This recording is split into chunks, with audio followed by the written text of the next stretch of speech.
What's happening, everybody? So, starting a Wreaths Across America run. This is what we're going to be doing for the next 2 weeks. Took my truck up to the shop. Was off for the weekend. I took it up on Monday. Got it checked out. They did a service on it and whatnot. And now we're here. It's about 6:30 Tuesday evening. Getting ready to pick up our trailer. And there's our baby right there.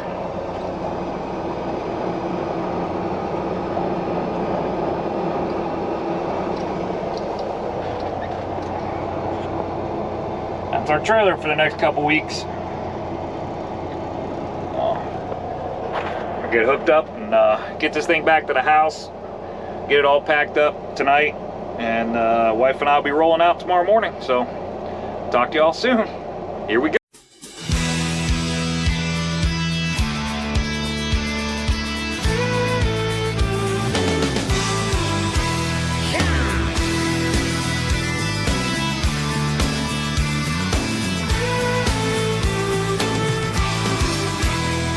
Right across these plains and prairies, Rocky Mountain highs, fade off into the distance like ghost riders in the sky. Black smoke and white line, steel horses side.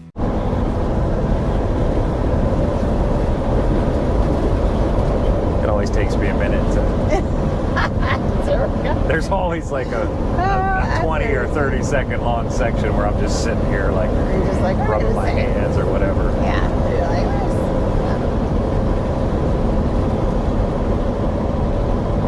All right. Welcome back to a new episode of Patriots Specialized, everybody. Next couple weeks, this whole thing looks a little bit different. Still running specialized freight. We've got a little bit different stuff going on. First thing you're going to notice that's different, we are no longer hooked to the RGN.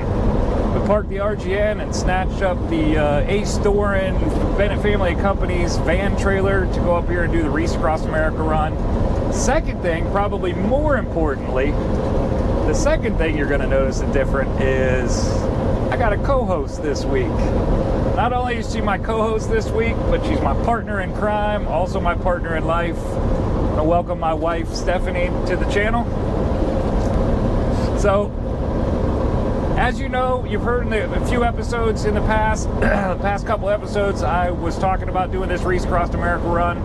I did talk about my wife was going to go with me, so here we are. Picked up the trailer last night. I dropped my truck off on Monday, got the service done on it. Went back yesterday, picked up the truck and trailer. Did a little bit of filming on that. There is one thing I wanted to talk about that real quick that has nothing to do with this run at all. But for all the specialized guys out there, when I have harped on and talked about buying high pole measuring devices, I got something last night that kind of surprised me. What do you think, babe? She's the one that got the text message from me when I was panicking about it, so what did you think? I think that we need to do some extra measuring.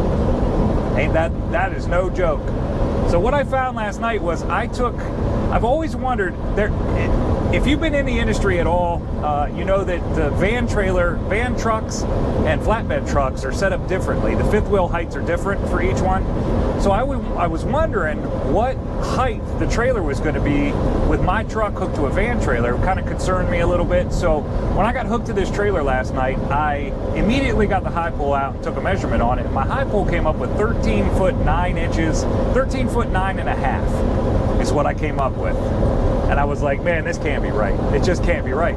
So I moved the truck to a flatter spot, took another measurement, came up with 13.9 and a half. I came around the buildings, one of our other van trucks was sitting there hooked to an International, and I got out and measured his to see where he was at. He was at 13.7 and a half with an International lower fifth wheel. And I'm like, okay, something I just don't understand here. So as I'm driving home, I'm thinking about it, and when I stopped to get fuel to make sure the truck was full for this morning, I took another measurement at the truck stop with my tape measure instead of my high pole. And it turns out my high pole is off by 3 inches. We are 13.6 and a half off the tape measure. So not believing that to be the case, I went ahead and pulled the high pole out again pulled the measurement on it, it said 13.9.5, sitting right next to the tape measure to the ground that said 13.6.5. So those of you that have the high poles, especially the orange ones, I bought an orange. There's orange and yellow high poles. If you got an orange one, lay that thing on the ground, stretch it all the way out, take a measurement with a tape measure, and make sure that it matches up what the tape measure says, because I am starting to question now how many escorts I have gotten that I didn't need because that thing's 3 inches off. So pretty important to the channel. It's all about Specialized, you know that. This is something that I've harped on the channel about getting one of these things, that it was the best thing since sliced bread, and it really is. But as I found out last night, we need to take a measurement and make sure that it's accurate, because it is no big deal. Now that I know it's 3 inches off, I just measure, I can adjust, it's 3 inches less than what it says. So no big deal, but take a measurement and find out. So enough about that. What we got going on now is we are on our way. It is Wednesday. We are on our way up to Columbia Falls, Maine. Right currently in upstate New York, heading across the thruway, making our way to Maine. And we should get there tomorrow about 2 o'clock or so. And we got a lot of stuff going on in Maine, and it's going to be an interesting time. Something that I find very cool is getting an opportunity to do this with my wife. Number one, being a truck driver, you know how it is. We don't spend much time with our family, and having her here and being able to do this with her, it's just it makes it that much better. It's not just any old run. Not that it's any old run in the first place, but it's really not any old run. So, what do you think, babe? How do you like being in a truck? I just want to know when we're going to stop for snacks. I knew that was coming. As you might have noticed behind me, you can tell that there's a woman's touch in this truck right now. I came out last night. I was doing a couple things at the house, and I heard the door close on the truck, and I came out and I saw lights inside the truck, and I'm like, oh man, oh no, what is she? She's bedazzling my truck. Look out! What made you decide you wanted to do this? Oh, at Christmas? And I knew it was going to drive you crazy. Yes. I mean, there's that. There is that. That does bring me joy. Did you hear that? Driving me crazy brings her joy, she says. Mm-hmm. So what do you think about, as you guys have heard me say on the channel a few times, my wife works from home. Very seldom does she ever get to get out of the house. It seems like anytime she does get the opportunity to get out of the house, somebody needs her to take her to an appointment, or one of the grandkids has a play or a soccer game or something that she has to attend, which we very much enjoy doing those things. But it's not something that she doesn't get to leave the house very often to do just something. So what do you think about, how do you feel about getting out of the house and not having to worry about? There's a lot you have to think about to put into a truck for a long period of time. Oh my gosh, isn't that? There's a reason why this curtain's closed right now, folks. It's closed for a reason. Because you bring a lot of stuff. Yes, I bring tons of stuff. Like I just Yeah. Your hair products. Yes, all of my hair products. Yes, yeah. That's it. There's a lot that goes into being gone for a lengthy That's actually a really period of good subject to talk about. Along with Specialized in trucking in general, is how do you get ready to leave for something like this? Like, what were you thinking when we were trying to get ready to come out here and do this? I was thinking pack light and things that are easy to wash. We're going to be going to an area that, there's a really big temperature difference. So, yeah, and we're going to be doing some events. So, we've got to be dressy. Got a whole bunch of them events. Yeah. So, really having to be thoughtful, making sure that you have the right stuff in small quantity. You really don't need everything. I want to take everything just in case. She is a just-in-case person. There's two phrases that I have tried to cut out of our packing for anything we do. Camping, going on trips, coming out in the truck, anything. 2 phrases I tried to cut out of our lives: just in case and might as well. If you can eliminate those 2 things, you'd be amazed at what you don't bring. However, I have no preconceived notion that I wear the pants in this family, and I can say all I want, and she's like, yeah, whatever, and throws it in the bag. So, and I'm like, okay, let me just carry this heavy bag out to the vehicle. I just want to make sure we have everything that we need. And that she does. That she's very good at. I can't say that, even though that bag is heavy when I'm carrying it to the car.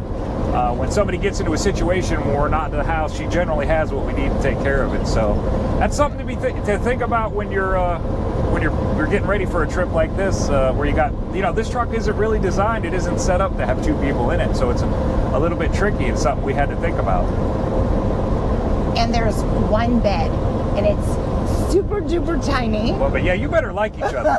Like, that's the bottom line, is you really better like each other, because that little bed back there, I know, as you know, you guys have seen my bunk. There's no second bunk back there, so we are cuddling up in that one little bed back there, and you better like who you're back there with. And do you like me that much? I like to sleep and quiet. Bring some earplugs with me. Yeah.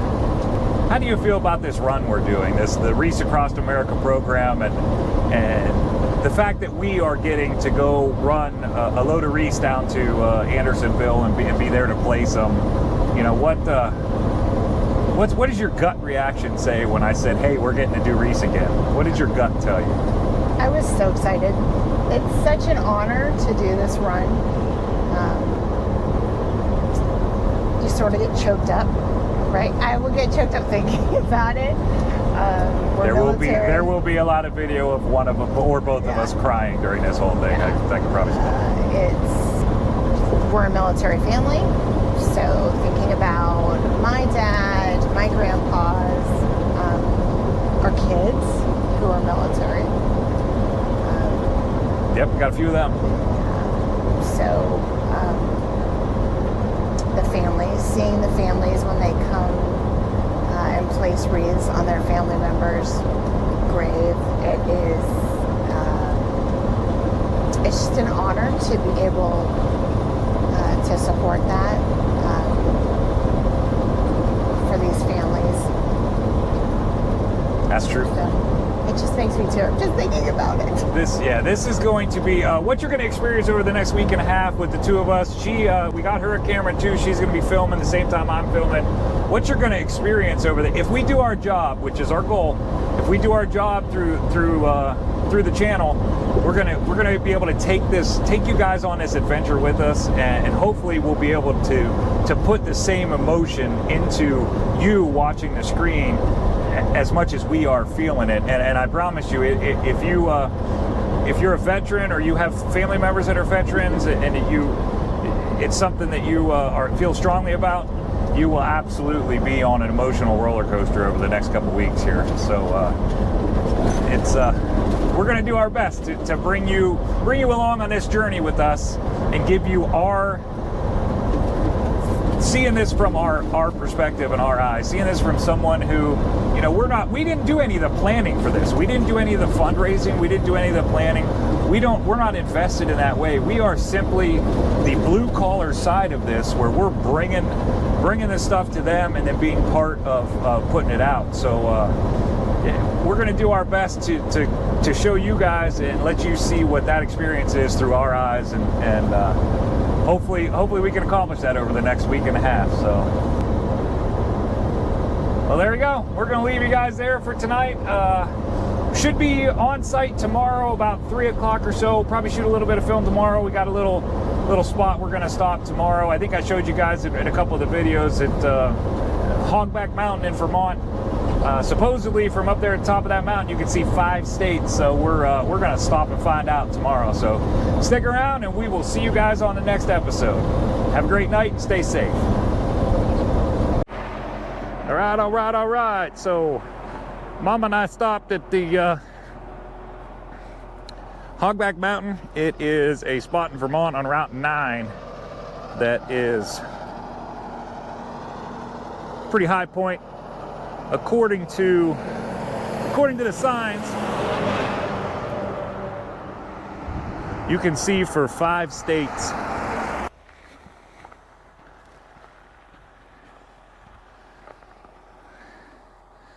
That's what we got right there.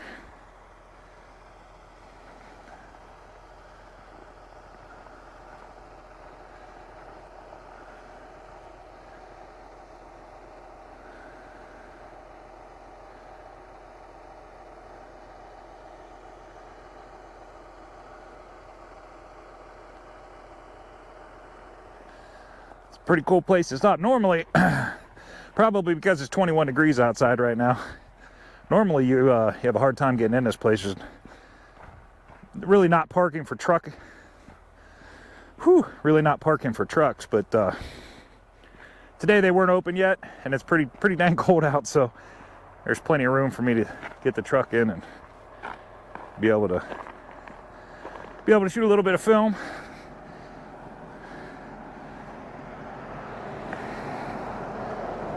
There's the truck right there.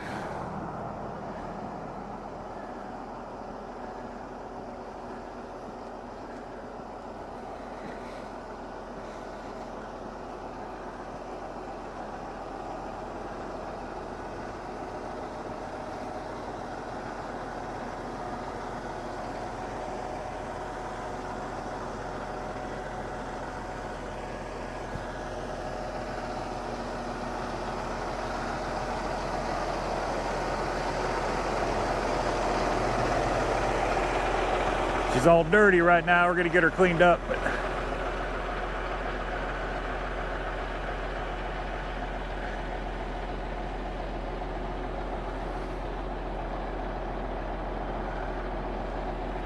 that's what it looks like. We're gonna get back on the road, try to get up there and get checked in, ready for pickup. Gonna stop up once we get into Maine. We're gonna stop in there, get the truck cleaned up before we head up there and get checked in. So talk to y'all soon.